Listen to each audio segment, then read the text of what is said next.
Hello and welcome to my first video about physics-informed neural networks. Today I'll present some experiments to show the application on a dynamical system, the double pendulum.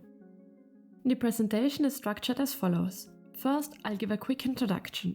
Then I'll talk about the theory of the double pendulum and physics-informed neural networks.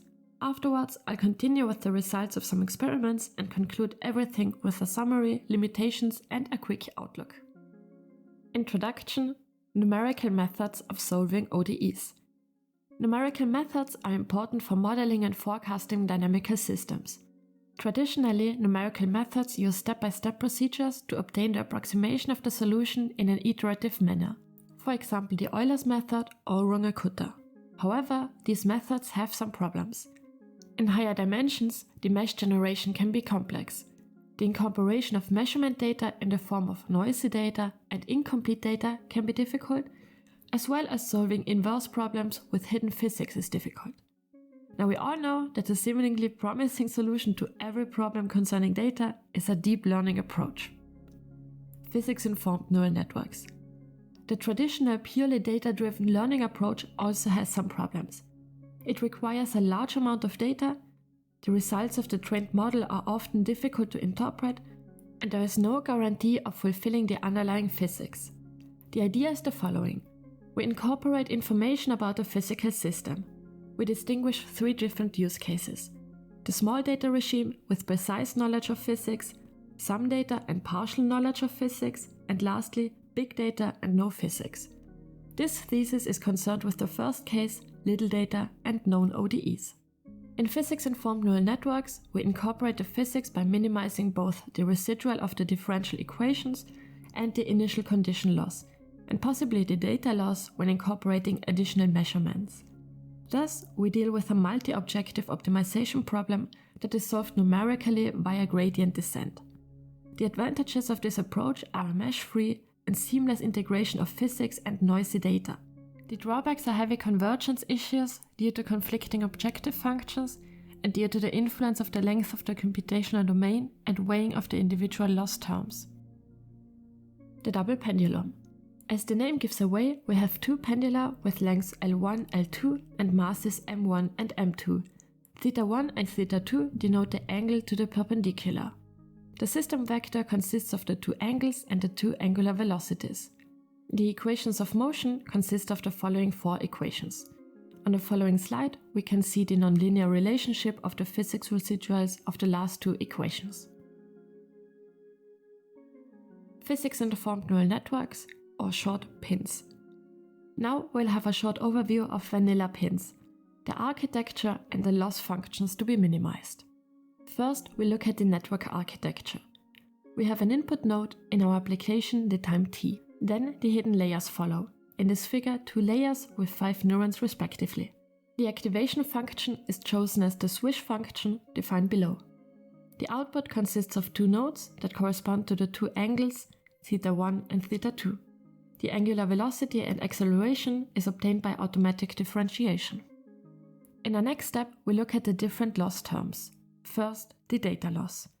The initial condition loss function is defined as the squared difference between the given initial condition and the estimated initial condition by the pin network. If available, we can also incorporate additional data points in the same manner. The physics loss. In order to fulfill the physics of the system, we still need to include the system of differential equations. For the physics loss, we select arbitrary collocation points inside the computational domain. These collocation points are given as input to the neural network, and the corresponding output is inserted into the set of first-order differential equations. Consequently, the resulting physics loss is highly non-convex and adds even more complexity to the system. The whole procedure is again illustrated in a simple block diagram. Given is the multilayer neural network with input t and output theta1 and theta2. Through automatic differentiation, we obtain the first and second order derivatives that are used to compute the physics loss, the initial condition loss, and the data loss. All individual losses are then combined. The weights of the neural network are then optimized via gradient descent. Now the quick introduction to pins is completed and we can continue with some experimental results. Today I'll present 3 different experiments. We'll start with the first one, resistance to noisy data. Given is an initial condition, x0, where both angles are the same and the angular velocities are set to 0. The initial angle is chosen as 60 degrees. Reference data was generated using a Runge-Kutta scheme and corrupted by Gaussian noise with variance sigma n. The aim is to compare a purely data-driven neural network to a vanilla pin and observe their accuracy in presence of noise with respect to the mean squared error to the reference trajectory and to the physics residuals. So let's talk about the first figure we see here. The initial angle is 60 degrees and the noise variance is 0.2. The green scatter points are the noisy data points. In the first subplot on the top left, we see the evolution of θ1 and θ2 over time. On the top right, the angular velocities. The blue curve corresponds to the reference trajectory given by Runge-Kutta. The red curve is the output of a purely data-driven neural network without considering the underlying physics. In the subplot on the bottom left, we see the evolution of the individual losses over the training epochs. The green and red curve correspond to the physics loss, the purple curve to the initial condition loss, and the brown curve to the data loss. In this case, only the data loss is used to optimize the neural network weights. Lastly, on the bottom right, we see the physics residuals over the time t. Here we can observe the rise in physics loss where the estimated velocities show the spikes due to overfitting the noisy data. To mitigate the overfitting, an L2 normalization scheme was implemented and the results are shown here. We see that the spikes are avoided, however the physics loss is still high. Next, we look at the pin results, where we incorporate the physics. It is clearly visible that the estimation results fit the reference well and both initial condition and physics loss are low. Now let's repeat this for noise with higher variance. Sigma n is equal to 1. A lot of overfitting is happening. The physics are extremely violated. Even L2 regularization can only improve the results to some extent. But the pin still returns a good approximation that achieves low physics losses. The whole procedure is repeated for different noise variances. The mean squared error and the physics loss for the data-driven neural network, the L2 regularized neural network and the vanilla pin are shown as a function of the noise variance. The vanilla pin clearly wins this experiment and consistently returns good results. Quickly summarizing the observations. The physics residuals in the vanilla pin act as a regularization term in the loss function, and the pin achieves superior results both for the mean squared error and the physics loss. Restoring missing dynamics. Given is the same initial condition as in the first experiment. The training data is noise-free but missing in an interval. The aim is to compare the data-driven neural network and the pin in terms of prediction accuracy in the interval without data, with respect to the mean squared error and the physics residuals. 50 data points are given in the computational domain, except for t between 3 and 4 seconds. We see that the neural network can approximate the interval without data.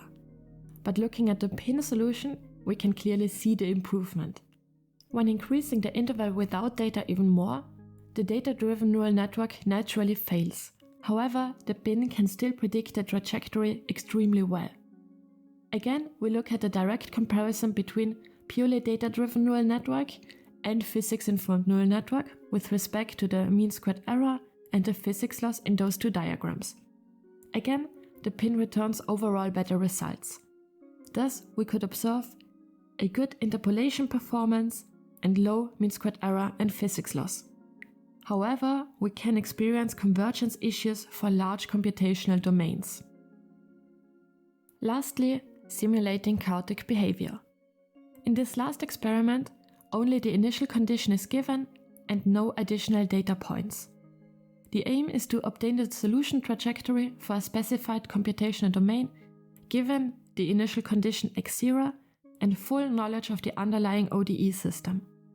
We look at the results for the physics-informed neural network for different initial angles and a computational domain between 0 and 5 seconds. First, an angle of 60 degrees. The pin converges to a solution where both initial condition and physics loss are low. The solution corresponds well to the reference trajectory of Runge-Kutta. Next, the initial angle is increased to 90 degrees. The pin again converges to a good solution. Increasing the initial angle to 120 degrees shows first problems. The initial condition is matched quite well, however, the physics loss is increased in comparison to the results earlier, and the resulting trajectory shows some deviations to the reference. Increasing the initial angle even more to 150 degrees, the prediction fails completely. The pin does not converge at all to the correct solution.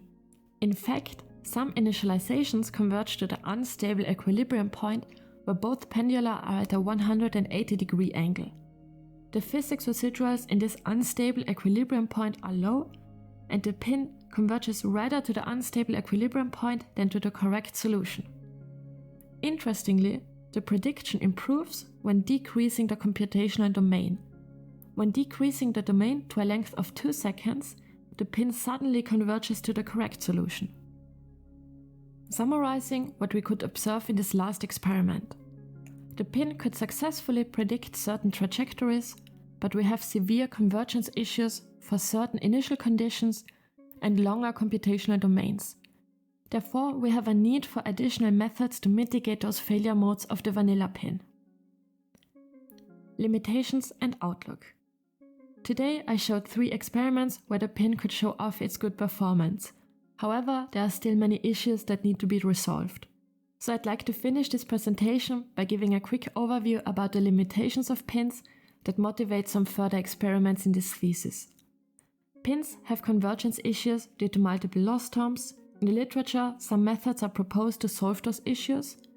Adaptive loss weighing schemes, hard constraints for the initial condition to avoid convergence to an initial condition that results in overall lower physics residuals.